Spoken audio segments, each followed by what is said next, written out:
அனைவருக்கும் வணக்கம். இது தமிழ் ட்ரீட்ஸ். இன்னைக்கு நம்ம வளைகுடா நாடுகள்லாம் ரொம்பவே ஃபேமஸான நைட் டைம்ல சாப்பிடக்கூடிய ஒரு ஸ்வீட் ரெசிபி தான் பார்க்க போறோம். இது வாய்க்குள்ள போட்ட உடனே அப்படியே கரைஞ்சு உள்ள போற மாதிரியான ஒரு ஸ்வீட் ரெசிபி. இதை சின்ன பசங்களுக்குலாம் செஞ்சு கொடுத்தீங்கன்னா இன்னும் வேணும் இன்னும் வேணும்னு சாப்பிடுவாங்க. அந்த அளவுக்கு ரொம்பவே டேஸ்டான ஒரு ஸ்வீட் ரெசிபி தான் இது. இதுக்கு தேவையான பொருட்கள்: ரவை 1 கப், சர்க்கரை 1 கப், பால் 5 கப். ஒரு பாத்திரத்துல 1 கப் ரவை போட்டு லைட்டா வறுக்கிறோம். லைட்டா அதோடைய வாசனை வந்துருச்சுன்னா உடனே ஆஃப் பண்ணிடலாம்.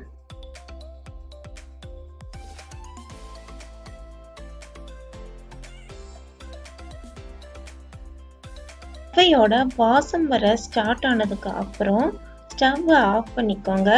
அதில் 1/2 கப் அளவுக்கு இருக்கிற சர்க்கரையும் 5 கப் அளவுக்கு இருக்க பாலையும் அதில் போடணும். 5 கப் பால் ஊற்றுனோடனே நல்லா கலக்கிக்கோங்க. நான் இப்போ அந்த பாத்திரத்தோட அளவு சின்னதாக இருக்கனால பாத்திரத்தை மாற்றிருக்கேன். நீங்கள் நல்லா பெரிய அகலமான பாத்திரம் எடுத்துக்கணும். அதே நேரம் அடி கனமான பாத்திரமாகவும் எடுத்துக்கணும். எடுத்துட்டு நல்லா கலரிக்கிட்டே இருக்கணும். பக்கத்துலேயே இருந்து கலரிட்டே இருக்கணும். எங்கேயும் போயிடக்கூடாது. ஏன்னா ரவை கட்டி கட்டிடும். நீங்கள் கரண்டியாவோ இல்லை இந்த மாதிரி ஒரு பிளெண்டரோ எடுத்து நம்ம கலக்கிட்டே இருக்கணும். இல்லை அப்படின்னா அடி பிடிச்சிரும். ஒரு 5 நிமிஷத்துல ரவை ரொம்பவே கட்டியாயிடும்.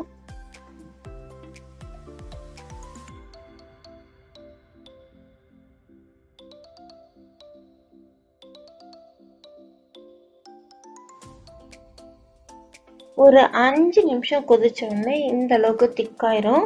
இதுக்கு அப்புறம் நம்ம கொதிக்க வைக்கக்கூடாது. இதை ஒரு ட்ரேல ஊற்றி வைக்கணும். இந்த ட்ரேல நான் பட்டர் போட்டு தேய்ச்சி வச்சிருக்கேன். நீங்கள் ஒரு அலுமினிய பேப்பர் கீழே போட்டு வச்சுருந்தீங்கன்னா இது வெளியே எடுக்கிறதுக்கு ஷேப் மாறாமல் ரொம்பவே சூப்பராக நமக்கு கிடைக்கும். நல்லா மேலே நல்லா லெவல் பண்ணிக்கோங்க. லெவல் பண்ணிவிட்டு நல்லா ஆற விடணும். ஆற விட்டோம்னா அது நல்லா கட்டியாகும். அதுக்குள்ளே நம்ம மேலே ஒரு லேயரை ரெடி பண்ணணும். மேலே ஒரு லேயருக்காக 3 கப் அளவுக்கு பால் எடுத்துக்கிறோம். ஒரு 5 டீஸ்பூன் அளவுக்கு கார்ன்ஃப்ளவர் எடுத்துருக்கோம். கார்ன்ஃப்ளவருக்கு பதிலாக மைதா மாவு கூட எடுத்துக்கலாம். கொஞ்சமாக எலுமிச்சை பழச்சாறு எடுத்துருக்கோம். ஒரு 5 டீஸ்பூன் அளவுக்கு சர்க்கரை எடுத்துருக்கோம். 3 கப் பால்லேருந்து 1 கப் பாலை மட்டும் எடுத்து ஒரு பாத்திரத்தில் ஊற்றி மிதமாக சூடு பண்ணணும்.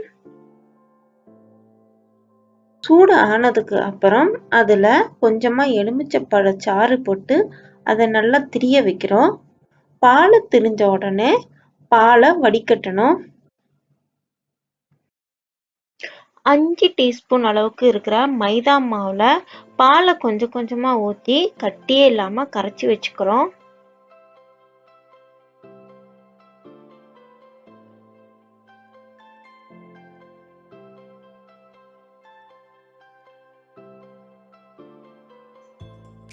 ரெண்டு கப் அளவு இருக்க பாலில் இதை ஊற்றணும். ஊற்றிட்டு அது நல்லா திக்காகிற வரைக்கும் கலக்கிட்டே இருக்கணும். கலக்கிறத விட்டுட்டோம்னா அதெல்லாம் அடி பிடிச்சிரும்.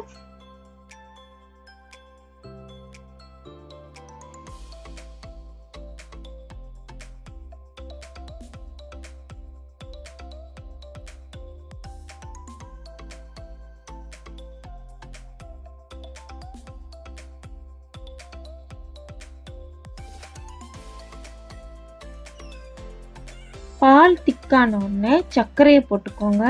சர்க்கரை நான் 5 டேபிள் ஸ்பூன் போட்டுக்கிறேன். நீங்கள் கம்மியாக அதிகமாக உங்கள் டேஸ்ட்டுக்கு தகுந்த மாதிரி போட்டுக்கலாம்.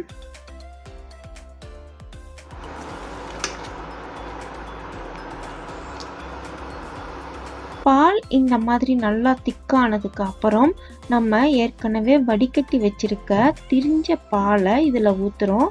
இந்த பாலை நம்ம ரொம்ப சாஃப்டான இந்த திரிஞ்ச பாலை க்ரீம் சீஸ்ன்னு சொல்லுவாங்க. இந்த க்ரீம் சீஸை இதில் நம்ம போடுறோம். போட்டுட்டு அதையும் கட்டி இல்லாமல் நல்லா கலக்கி விடணும்.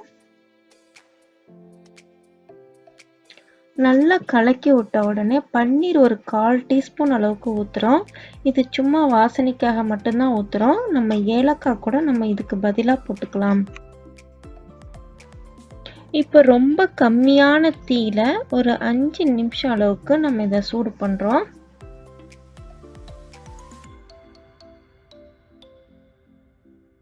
இப்போ நம்ம ஸ்டவ் ஆஃப் பண்ணிடுறோம்.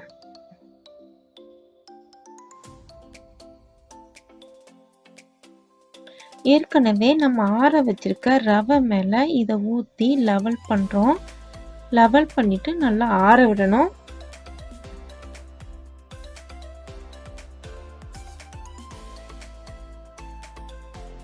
இப்போ நம்ம இதை கொண்டு போய் ஃப்ரிட்ஜில் ஒரு 4 மணி நேரத்துக்கு வைக்கணும். அரேபியா மாதிரி வளைகுடா நாடுகளில் நிறைய ஸ்வீட்ஸுங்க மேலே சுகர் சிரப்பு ஊற்றி தான் சாப்பிடுவாங்க.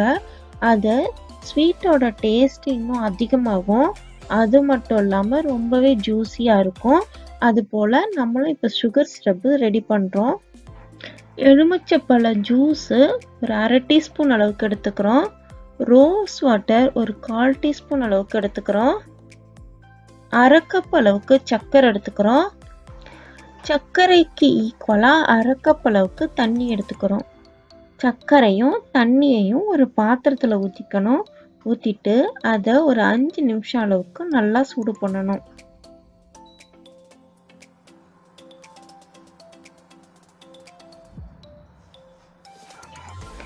ரொம்பவே பாகு மாதிரி ஆகணும்னு அவசியம் இல்லை. நம்ம குலோப் ஜாமுக்கெல்லாம் யூஸ் பண்ணோம் இல்லையா, அந்த பதத்தில் சுகர் சிரப் இருந்தால் போதும். இது 4 மணி நேரம் ஃப்ரிட்ஜில் வச்சு ரொம்பவே நல்லா செட் ஆகிருக்கு. இது ரொம்ப சாஃப்டான புட்டிங்கு, வாயில் போட்டோன்னே கரைஞ்சிரும். அந்த மாதிரி புட்டிங் தான் இது. இது கீழே நம்ம ஏதாவது அலுமினியம் பேப்பர் வச்சுருந்தா நம்ம கேக்கு மாதிரி வெளியே எடுத்து அது மேலே நம்ம டெக்கரேஷன் பண்ணி கட் பண்ணி சாப்பிட்லாம்.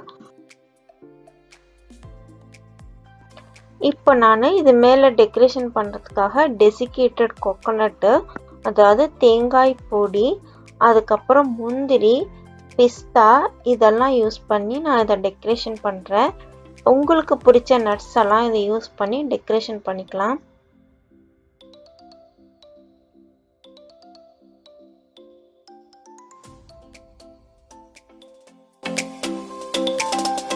இதை கட் பண்ணிவிட்டு நான் எல்லா இடத்துலையும் கொஞ்சம் கொஞ்சம் பிஸ்தா வைக்கிறேன்.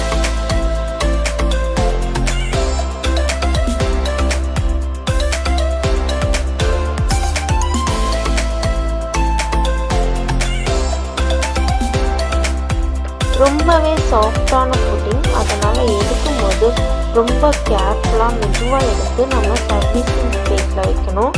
வச்சுட்டு அதுக்கப்புறம் சாப்பிடும்போது நமக்கு பிடிச்ச அளவுக்கு தேவையான அளவுக்கு டேஸ்ட்டுக்கு தகுந்த மாதிரி நம்ம சுகர் சிரப்பை ஊற்றி அதை நம்ம சாப்பிடலாம்.